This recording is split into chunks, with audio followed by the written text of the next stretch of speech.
Welcome back to Make Up Life. My name is Amber and today we have a garden update. So I got impatient and kept on looking at the forecast and I'm not seeing any really low temperatures. We're down in the high 40s for the foreseeable future. And so we went ahead and got our plants to plant out the backyard. So let me give you a tour of our vegetable and herb garden and how it came together.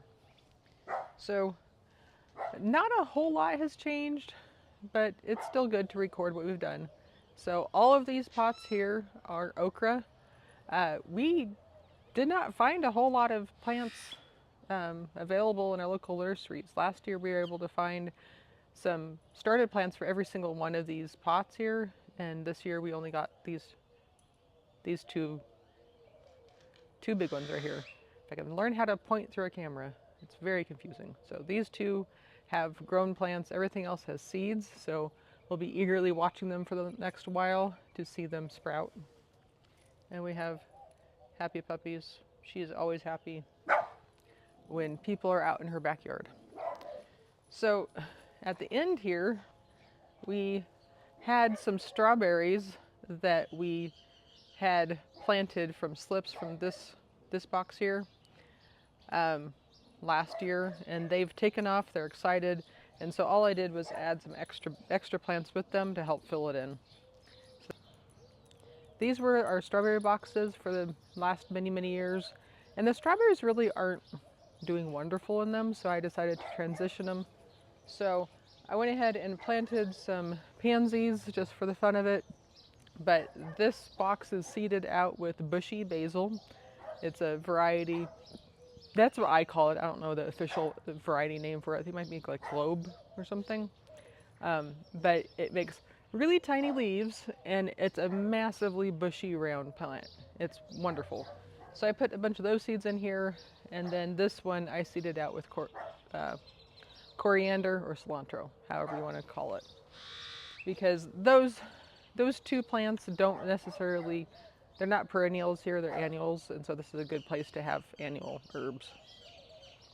So these pots, once again, are going to be Roma tomatoes, and this is going to be a pepper. They couldn't find any snacking peppers. I really like the small snacking peppers. They're sweet. One, I feel like I'm getting more produce off of the plant throughout the years because you can pick and go. But they just didn't have them. And I looked in a couple different nurseries. So in this pot, they're called snackable reds, and they're just small red bell peppers that'll come in. So we'll see how that does. And here we have cherry tomatoes. I'm really hoping they do well. I want them to take over the entire arch and just be overflowing with fruit because I love cherry tomatoes. And the same here, more cherry tomatoes to go on the other side of the arch. This one is going to be called a red Carmen sweet red pepper, but I have a feeling they're going to be large ones, so we'll see how it does. And this pot is in a complete experiment. I completely overseeded it with green bean, and I'm hoping it takes over the entire trellis. I had a feeling that it's maybe kind of late to be planting those seeds, but we'll just see how it does. They're really old seeds, so that's why I just put way too many seeds in there. So we'll see what happens. These pots we're really excited about. These 3 big pots we had planted out with potatoes a week or more, I don't know, a while ago. Because we wanted to be planting, and I was like, it's going to be too cold, we can't put plants in. And I was like, wait, if we can put something that's underground and protected by the pot, maybe it'll work. And these 2 pots have really flourished and come out. This one hasn't, so I'm kind of suspicious, the white one here. So I'm going to give it a little bit more time, and then I might get impatient and dig things up and see if anything is living, and might have to repot it with some potatoes. Because we absolutely loved having potatoes last year. The plants were beautiful and lush, and it was fun digging them up when it came time to dig them. And then these 2 pots are a change for us, because in previous years, one of the pots I had carrots in and onions. And carrots and onions, I always plant them, and they always have a really small, dismal harvest. So like the onions come out like tiny, like that big, and the carrots are like that big.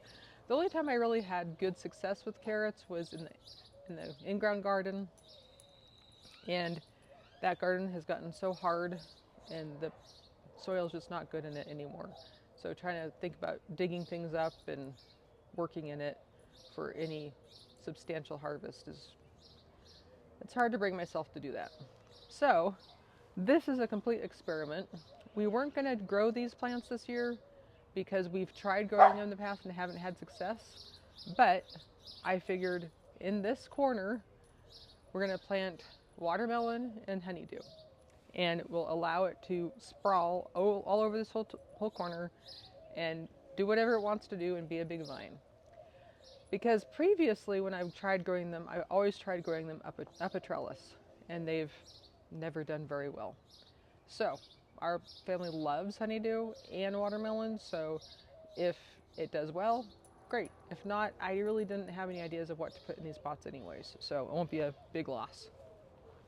So moving on, this low spot is always exciting to me because it's here purely for the beauty of it. These 5 pots are dedicated to just flowers, and my justification is it'll bring in pollinators to the garden. But this is a new plant for me. I've never planted it. They call them impatiens.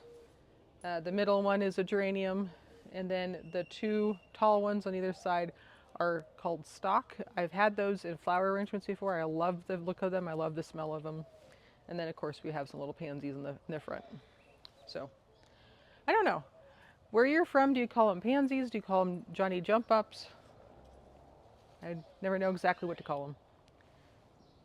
Or if there's even a difference, maybe. Maybe there's a difference between the two and I just don't know about it. So, for our herb garden, I always plant some mint underneath the pipe where it drips, because mint loves water. And a lot of this has been returned from the previous year, but I did put some new things in. And we have, let's see. So we have the cat mint that came back, the oregano that came back, and then this one is going to be new. It's marjoram, and then that is rosemary from a previous year, and this one is a new one I planted, and it's actually lavender. I've tried growing lavender, but it's never really done well, but I've also always done it in a pot, so we'll see how it does in ground. And then also we have some basil. Now, there was basil in this bed before, and it may end up coming up a little bit later anyways, and we'll just have some extra random plants, because I find that basil really is prolific, and wherever the plant was, it tends to come back there. It just isn't there yet right now. So we might have some random basil coming up all over later on. And then this one, you can barely see it. I'm really excited about, I think I'm pointing to it there, is chives. I've always wanted chives, and it's nice to know that it can stay here and grow here, and it'll always be here. And then back here, let's see, I think that one is some more basil, but it's more of a oriental basil, Thai basil. I think I call it Siam. And then for the fun of it, we put a coneflower in here, and then I put two additional strawberries back in the back. So there and there. So that was our updated little herb garden. I want this to be perennial, and this is where the carrots did well. But like I said, even putting these plants in, I felt sorry for them because the ground is so hard and so full of tree roots because of my neighbor's trees, which are mostly pecans. Well, some of these are pecans, and then this one over the shed is an apricot tree. So we get to share in their bounty whenever everything starts dropping. But I'm excited to say that this tray underneath, because these beds, when you water them, they're wicking beds and they fill up in the bottom and then they eventually overflow when they're full. So I put a pan down underneath it full of some soil, and it has mint in it. I'm really excited. I started watering it and I'm seeing little sprouts coming up and it smells like mint, so I think my mint's going to come back. So, see the little green leaf? Isn't it cute? Yay. But at the moment, our garden is well watered because we recently had some major storms come through, dropping over 2 inches of rain. So our the push to check and restart and get the irrigation system up and running is kind of relaxed a little bit because everything is just saturated with water. Um, but in the next week or so, we need to get around to getting it up and running. We did test it when I was planting out, and I know that there's some drippers that aren't quite working and it's leaking here and there, but that's just normal for a drip irrigation system to need maintenance every year. So excited for this new spring year, and now it's the joy of waiting for the little seedlings to pop up and monitoring them and seeing if I need to replant that potato pot. But this kind of garden, that's really the bulk of the work. If you get the water going and you make sure the plants are, started well, that's it. There's not really a whole lot of maintenance. There's not that much, if any, weeding. Um, when things start growing, then we'll have to, train them to the arches and train them to the, tomato cages, making sure that they're well supported. When the peppers start getting tall, then we might stake them so that they're supported as well. But that's just minor garden maintenance. It's not a lot of daily work. And when the water's on an automatic schedule, then it makes it even easier. So from now on, it's a matter of enjoying the garden growing, making sure the plants are taking off. And this year, I think one of the differences is we are going to try to remain faithful to fertilizing, because that's one of our weak points. We don't remember to fertilize, but I have a reminder in the calendar to add some more fertilizer in about 6 weeks or so. So thank you for joining me for this garden update. Let me know how your gardens are coming and what you're planting, and what is your new experiment for this year, like our melons on the end.